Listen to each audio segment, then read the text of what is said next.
हरियाणा तक में आपका स्वागत है। इस वक्त हम पूरे हरियाणा की हॉट सीट कहे जाने वाली जुलाना विधानसभा के अंदर मौजूद है और यहाँ पर बहुत ही कड़े कांटे की टक्कर कहे जाने वाली जुलाना विधानसभा के अंदर अब की बार दो अंतर्राष्ट्रीय खिलाड़ी यहाँ पर मैदान में है। एक विनेश फोगाट जो कांग्रेस ने अपना उम्मीदवार यहाँ से उनको बनाकर भेजा है, कांग्रेस से प्रत्याशी है यहाँ पर विनेश फोगाट जी, और दूसरी तरफ से आम आदमी पार्टी की उम्मीदवार कविता दलाल जी है जो WWE में रिंग के खिलाड़ी के नाम से जानी जाती है। और दोनों ही खिलाड़ी अब की बार मैदान में है।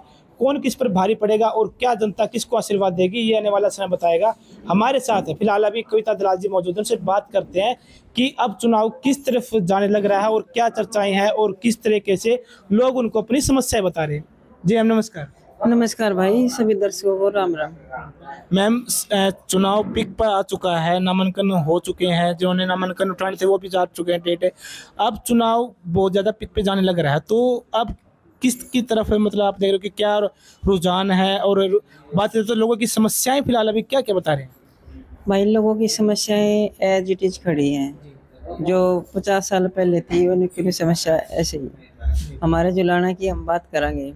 जुलाना में ना तो भाई कोई रोड है, रोड हमें 2.5 फुट के गड्ढे पा जाएंगे आपने, ना कोई बढ़िया स्कूल है, ना कोई हॉस्पिटल है। बढ़िया हॉस्पिटल है तो उसमें डॉक्टर नहीं है, कोई इलाज नहीं है, कोई दवाइयाँ नहीं है, कोई चेकअप नहीं होते हैं। दूर दूर जाना पड़ता है लोगों को। ना यहाँ पे जुलाना में किसी भी तरीके का कोई स्टेडियम है जहाँ बच्चे खेल सकें, बढ़िया प्रैक्टिस कर सकें।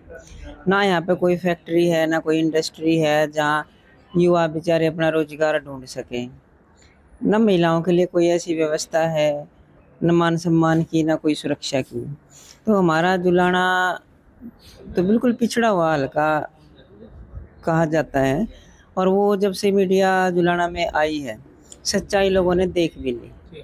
और जो दावे करते हैं कि हमने जुलाना में ये काम करवा दिए, ये काम करवा दिए, सच्चाई सबके सामने है। अंदाज़ा लगा लो इस बात से। मैम हमने भी पूरे बात की जाए जुलाना भी घूमा है, हम गांव भी देखे हैं, ये इतना पिछड़ापन क्यों है, क्या कारण है इसका? भाई इसका यही है कि लोग राज्य में तो आ जाते हैं लेकिन उनकी काम करने की नीति नहीं होती है, नीयत साफ नहीं होती है। जिसकी नीयत साफ होगी वो जरूर काम करेगा। जिन लोगों ने उन पर विश्वास दिखाया है, वोट दिया है, उन लोगों पर ये विश्वासघात करते हैं। हमारे वोटर्स को बार बार बहलाते हैं, फुसलाते हैं, उनका फ़ायदा उठाते हैं, गलत फ़ायदा उठाते हैं। सुविधा के नाम पर उनको ठेंगा दिखाया जाता है। तो हमारा तो जुलाना बिल्कुल मतलब जितनी भी पार्टियां आई हैं सबका राज था यहाँ पे। लेकिन हमारा जुलाने में किसी भी तरीके का अगर किसी ने भी कोई काम करके दिखाया हो तो ये हालत नहीं होती जो पिछड़ा हुआ। यहाँ पे किसी भी तरीके की सुविधाएं नहीं है। सब बच्चों को पढ़ने के लिए बाहर जाना पड़ता है, खेलने के लिए अपना स्टेट से बाहर जाना पड़ता है, तो कहाँ से फिर विकास होगा। मैम अब आप चुनाव के मैदान में आ चुके हो, एक ये राजनीतिक के मतलब बात की जाए चुनाव होता है, इसके लिए फाइनेंस की जरूरत होती है, पीछे बैकग्राउंड भी होना चाहिए। आप एक सामान्य घर से आते हो तो इतनी चीज़ों को फिर कैसे अटेंड करते हो, कैसे क्या करते? मेरा पूरा गांव अपनी बेटी को आशीर्वाद दे रहा है।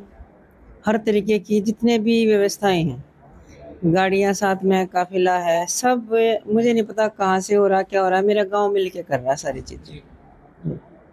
तो जैसे विनेश फोगाट भी जी यहाँ से मैदान में है, वो यहाँ की बहू है, आप यहाँ की बेटी हो, तो लोग ये डिसाइड कर पा रहे कि वो बहू की तरफ जाएं फिर बेटी की तरफ जाएं। क्या मतलब कि भाई बहू बेटर है फिर बेटी? इसमें बहू बेटी की बात नहीं आती। इसमें मेरे हल्के के लोगों को ये देखना चाहिए कि कौन आपके बीच का है, कौन आपकी समस्या को अच्छी तरह समझता है, कौन आपके लिए लड़ सकता है और पहले भी लड़ा है, कौन आपको अच्छे तरीके से जानता है, कौन आपके बीच में रह के आपके हल्के के विकास के, आपके हल्के के भविष्य के बारे में सोच सकता है। ये जनता को तय करना पड़ेगा। बहू बेटी के लालच में मैं भी नहीं कहती कि भी मुझे ही वोट दो। मैं तो जनता से ये अपील करती हूँ कि वहाँ पे वोट डालो जहाँ पे आपको अपने बच्चों का भविष्य बेहतर लगता हो। और केजरीवाल साहब ने जो 5 गारंटियाँ दी हैं, ये इसी बात की गारंटी है कि एक बार अगर हरियाणा ने मौका दे दिया आम आदमी पार्टी को, तो जो गारंटियाँ देते हैं वो पूरा करते हैं। दिल्ली और पंजाब में एक बार अगर मौका दे दिया तो हरियाणा हरियाणा के लोग खुद केजरीवाल साहब को, आम आदमी पार्टी को हरियाणा से जाने नहीं देंगे। इस बात की गारंटी तो मैं भी दे रही हूँ। जी। आपने जी केजरीवाल का जिक्र किया जी, आज केजरीवाल जी ने इस्तीफा दे दिया सीएम से, तो क्या मतलब कि जो हरियाणा की रणनीति की बात की जाए, आम आदमी पार्टी की जो उम्मीदवार उठे हुए हैं, तो कहीं ना कहीं उनके भी एक मायूसी नहीं है ये केजरीवाल साहब हरियाणा के बेटे हैं, हरियाणा के लाल हैं केजरीवाल। वो हरियाणा का विकास करना चाहते हैं, लेकिन कुछ चीज़ें हैं, कुछ ताकतें हैं जो खुल के काम नहीं करने दे रही। उन्होंने जो भी कदम उठाया वो जनता की भलाई के लिए उठाया है। तो कहीं ना कहीं पार्टी तो देख रही ना कि भाई जिसको अपना सर्वप्रिय मानती थी केजरीवाल जी को, अब उनके सीएम ना रहने से तो लोगों के उसमें भी तो एक हमारी पार्टी में पद का लालची कोई नहीं है। सीएम का पद हो, डिप्टी सीएम का पद हो, मिनिस्टर, कोई लालच नहीं है किसी को पद का। इस पार्टी में सभी कट्टर ईमानदार और समाज सेवा और सेवा भाव के लोग यहाँ पे आते हैं। बड़े बड़े प्रोफेशन छोड़ के आम कार्यकर्ता के रूप में काम कर रहे हैं, सिर्फ इसलिए कि उनका मन साफ है, वो ईमानदार हैं, वो अपने लोगों का भलाई करना चाहते हैं, विकास करना चाहते हैं। और यही सोच केजरीवाल साहब की है। इन्होंने इसी सोच के साथ इतनी बड़ी पार्टी खड़ी की है।